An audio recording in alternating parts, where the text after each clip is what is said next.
Hey guys, how are you doing? Furo here. Welcome back to another Hearthstone deck video. I hope you all had some wonderful Christmas days, and with that said, we are back on the ladder playing a Dragon Priest today. Dragon Priest, as the name already suggests, is a deck that contains a lot of dragons, and it was coming back kinda big with the latest expansion, Kobolds Catacombs, because of some great additions into the deck. And that is first and foremost, of course, the Duskbreaker, a new dragon. For 4 mana, you get a 3/3 unit on the board and a battle cry. If you're holding a dragon, you're dealing 3 damage to all other minions. So that is an insane AoE spell for 4. So kinda an AoE spell on a stick. And because the Duskbreaker is so powerful, the win rate for Dragon Priest jumped quite a bit into the high. But of course, he's not the only good card that was added to the deck. We also have, for the early game, the Shadow Ascendant. It is a 2 mana unit, 2/2. At the end of your turn, give another random friendly minion +1/+1. If you just look at normal 2-drops in the game, most of them have, for example, 3 attack, 2 defense, or 2 attack, 3 defense. Or if they have more than 3 attack, 2 defense, so 5 in stats, then they have some sort of disadvantage. The Shadow Ascendant is kind of giving you 4 base stats on the board, but if you have another unit on the board, he's giving instantly at the end of your turn another random friendly minion +1/+1. So that is then kind of 6 points of stats for 2, which is pretty good. You can not use them in the same turn, of course. You will have to wait for the next turn, but because it's at the end of your turn, not at the start of your turn, for the next turn, you get the bonus at least on the board, and your opponent has a harder time to trade, so that's a pretty good card. Also, of course, you're still running stuff like the Bonemare here, the Scalebane, so the good old dragon stuff within that Drakonid Operative, all the high value cards that you like and love to play in a dragon deck. But for the end game, we also have some juicy other stuff. First of all, the Corridor Creepers, of course, in this deck. One hell of a card, costs 1 less whenever a minion dies while this is in your hand. So again, potentially this can be played on turn 3 or 4, and then it's just costing you 3-4 mana, pretty cheap for 5/5. You can even play it for free if there's a lot of trading going on early in the game. Or of course also later in the game, but normally you try to get that. If you have it in your starting hand, you will keep it and try to play it early on as a 5/5, pretty good. Then for the latest expansion, you have the Spiteful Summoner. Battlecry, reveal a spell from a deck, summon a random minion with the same cost. And also you have the Grand Archivist here, which is at the end of your turn, cast a spell from your deck, targets chosen randomly. And with these 2 cards, that is the powerful end package that you see currently a lot in the big priest decks, because you're just running 4 spells in total, and that is the Free from Ember, so 8 mana, discover a minion that costs 8 or more and summon it, and you have the Mind Control, take control of an enemy minion. Because of the high power level of these spells, first of all, the Spiteful Summoner is always giving you either an 8 mana or 10 mana creature to summon, so that's already pretty good, and the Grant here, he will just give you a really powerful spell onto the board. So, but keep in mind, when you use the Grant here, the spells are out of the deck. So if you already have played all of the spells, maybe because the game has taken really long, then you're not getting any value out of it. It's not happening too often because normally you're playing kind of a mid-range style with the Dragon Priest, trying to hit your opponent hard in the face with all the power creeps that you kind of have, and then the games will be over before you're running out of spells. But if you face a control deck, then of course you might kill all the stuff that you have, and then the game's taking longer, so keep that in mind. Deck is powerful, has a good win rate. You will see it right now all over the ladder alongside all the other priest decks, because priest is still one hell of a good class at the moment after a long time laying there at the bottom of the ladder, but it's back since a few months, right? So priest is the top tier. You will see also paladins and warlocks right now, but priest probably the most. So deck is powerful, and I will now show you 2 games that I've played earlier with this deck against some rogues, and it was pretty easy. Had some nice shenanigans going on, so check them out, enjoy. If you like the video, don't forget to hit the like button, much appreciated, and also you can subscribe to the channel, of course. It's not costing you anything, do it for free, and you will get a notification when I'll be uploading more content, either for Hearthstone or any of the other games that I cover. So feel free to do that if you like, and now check out the gameplay. Here we go. Alright guys, so we have a matchup here against the rogue Northshire Cleric, which is very strong for the start, of course. And now we just have to think if we want to keep the Duskbreaker or not. We have no other dragon in hand, we have no 2-drop. But we are probably interested in playing the hero power anyway on turn 2, so potentially we would kind of have a curve, so dropping Northshire Cleric on 1. Then if your opponent is just playing a small creature, we can kill that and heal back, draw an extra card. Dark Reaper on 3 is very strong, and then we just need to find a dragon. So I think the starting hand is fine enough against a rogue player here, which is hopefully not giving us a huge unit for the start, so then we are good. Dropping Northshire Cleric on the 1. Twilight Drake is also there, so we have now another dragon to play. Also, I totally like to play Twilight Drake before the Duskbreaker, normally. Just getting this one with the extra health, pretty good. And he's not playing anything, so then we are also not playing anything because we do not have anything. So let's just heal back with the Northshire Cleric, not drawing a card, unfortunately. That would also always be a great idea, to just still get a card if we heal it without healing. Going for the dagger on 2. Oh, so you have the backstab. Okay, Northshire Cleric is down, he's losing 1 backstab. Which isn't too bad for us, so it's not like we really need the Northshire Cleric. Shadow Ascendant. That would have been a good 2-drop. We could have buffed the Northshire Cleric, Northshire Cleric would still be alive, and the Shadow Ascendant would be dead. Oh, well, but anyway, Dark Reaper is, of course. Right now the board, as it looks like we're going then for the Twilight Drake on the next turn. Shadow Ascendant will buff a random friendly minion +1/+1 at the end of your turn. So you at least, if you have a unit on the board, you get for 2, 3, 3 in stats on the board, which is pretty cheap in comparison. So normally you get for 2 or 3, 2 for example, which is the highest what you can get, most of the time with no negative effect, so that's a pretty powerful card. Go for the dagger. If you are going for the dagger, and oh yeah, so then I want to keep the dragon here. What we are doing instead is going for the Shadow Ascendant and going for the Northshire Cleric. It's one on the face. The Shadow Ascendant is now buffing a unit, which would be great on this one. Yeah, there you go. Dark Reaper has a 4/6. That's powerful.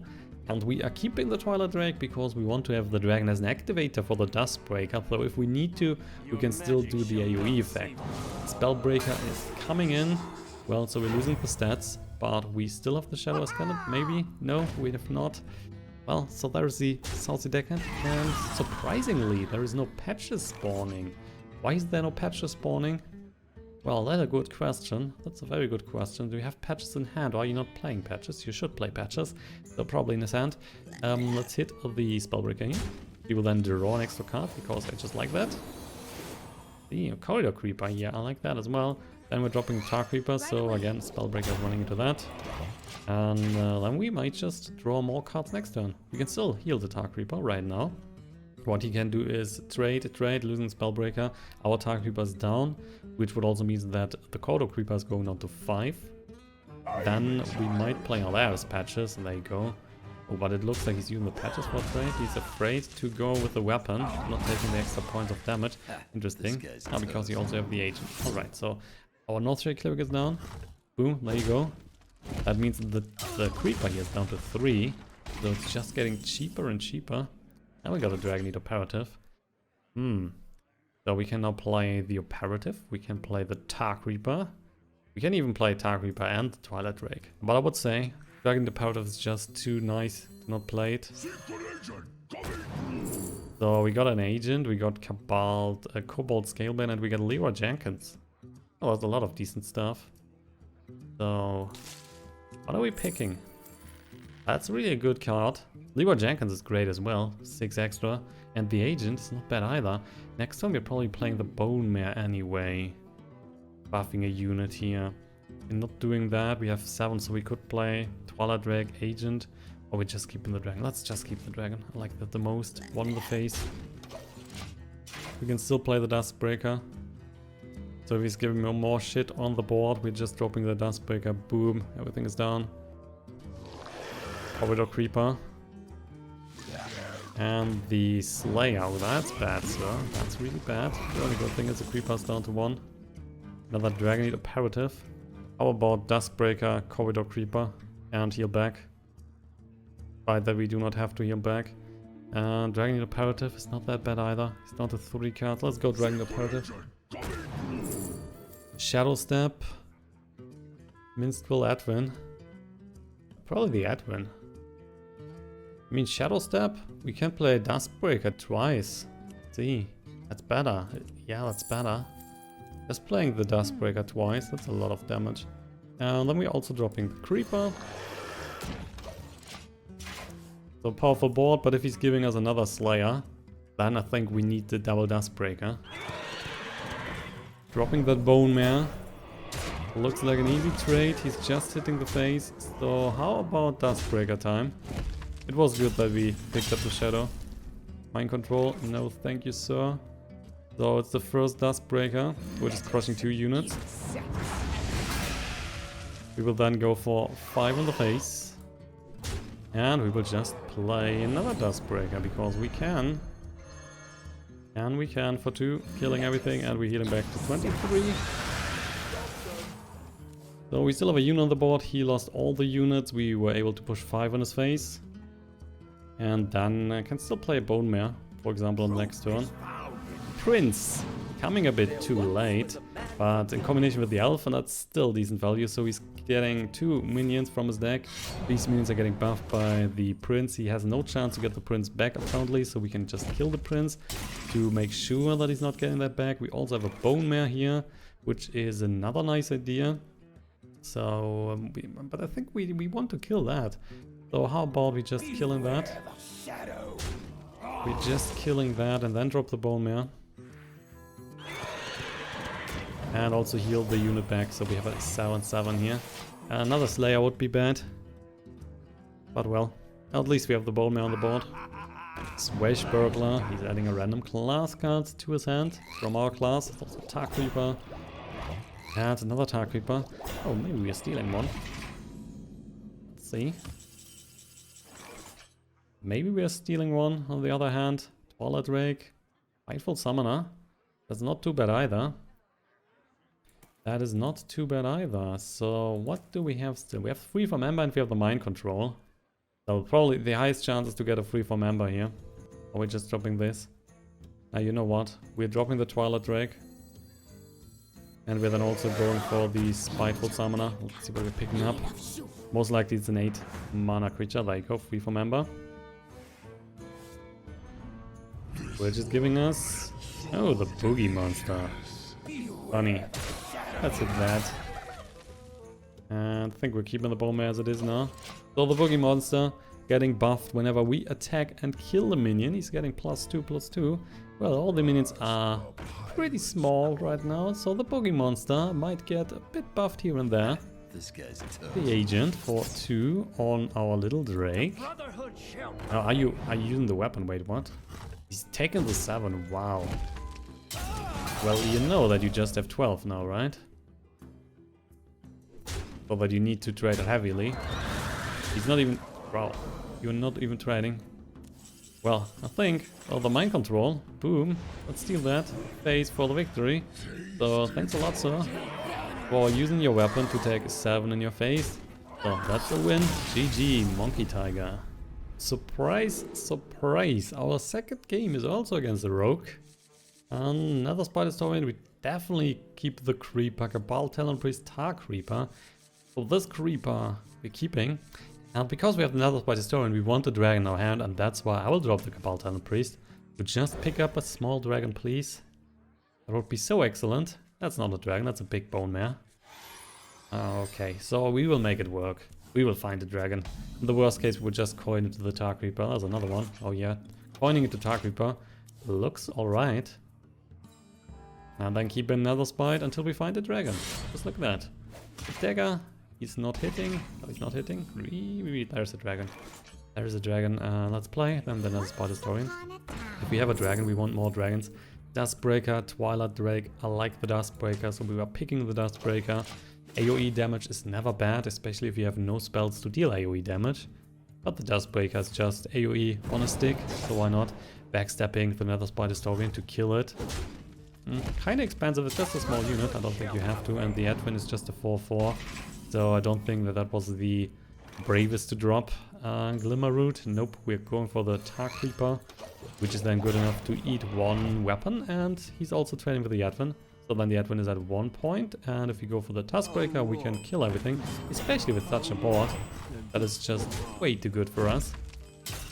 So we want to kill everything, and we're doing that. Duskbreaker, boom. On the bright side, the Creeper is also getting cheaper. So having the creeper now down to 2 will be a very good turn 5, because if we get it down to 1, we can play the creeper and the kobold. Like this one here. Mind control. Have the option to go Glimmerroot. Might not be bad, or we're just dropping the Scalebane. I think Scalebane is okay. That is buffing then our little Duskbreaker 3 in the face. So we have a 6-3 here, which is killing the Scalebane. We have a 5-5, which is killing the Scalebane. Sounds alright. Saucy deckhand. Patches spawning, coming in. And the Slayer. Oh, so unfortunately, he's just crushing more or less everything. Yeah, I would just go face and use... Oh, you should kill the Duskbreaker. Wait, what? You should kill the Duskbreaker. Holy moly. So he's not doing that. Funny. That means we can play a Bonemare. Buff this one. But he has so much stuff here on the board. So I'm not too happy with that. How about we're dropping Glimmerroot, Tar Creeper and the free Creeper. That might be more interesting for us. Counterfight Coin, Black Paw and Shadow Step. I would assume he's using the Shadow Step. See, there we go. And if we now drop the Shadow Step... we could play the Duskbreaker again. We would kill 2 units on the... Yeah, it's not good enough because we cannot trade. We cannot trade, we would lose the Duskbreaker unfortunately. So yeah, gonna kill that Kobold and just dropping the Tar Creeper in combination with the Corridor Creeper. And then maybe use a Shadow Step a bit, tiny bit later. I would expect that he's in the Saucy Deckhand for kill here on the 3-5. That's too juicy for him. There you go. Reaper's a bit too high for him right now, but he can definitely find something like a Bonemare that will be good enough. Oh, you're using that. So then we might also just go Bonemare. Another Creeper, why not? The Bonemare on this one, we're killing the patches. And then ending the turn, we still have the coin. I might coin into the mind control. Or maybe coining into a cheaper Creeper and then also playing free for member or the Bonemare, something like that. Saucy Deckhand. You should not pick up a weapon. So that the Saucy Deckhand can also attack. Probably doing that. Or maybe just giving me something to kill. Oh, that is a weapon. So he can then use the Slayer and the Saucy Deckhand, for example, to kill, or he's just buffing the Saucy Deckhand. That might also be a possibility. There's a Cold Blood, so that's good enough. Oh, okay, he's taking the 9. Wow, interesting. He's taking the 9 here, instead of using the 6 for a trade. And the mind control. Well, guess what? Corridor Creeper for 2 is good. And the Bonemare then is also coming. So we have another 9-9 on the board. He's down to 14 because he took so much damage. And he cannot take another 9 here, so he cannot use the units on the board and the weapon to kill the Creeper. Then we can just kill him next turn. Swashbuckler, hoping to get a good class card from the Priest. Please no. This guy's the Agent hitting the Creeper. You would still lose both units right now, Saucy Captain. Well, it's still happening. So there we go, he's losing both the units. Good hit now for 1 in the face, and he's doing that. Right now it looks like we have to kill the Saucy Captain. That might be an idea. Or Duskbreaker. Oh man, I want the Dragon. Dragon would have been so good. Killing everything. Well, we cannot do that, so what we're doing is going free for member. Oh, cool. So the Lich King it is.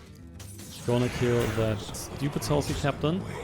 His board is relatively weak in comparison to my board, plus we get another spell from the Lich King, which is the Death Grip.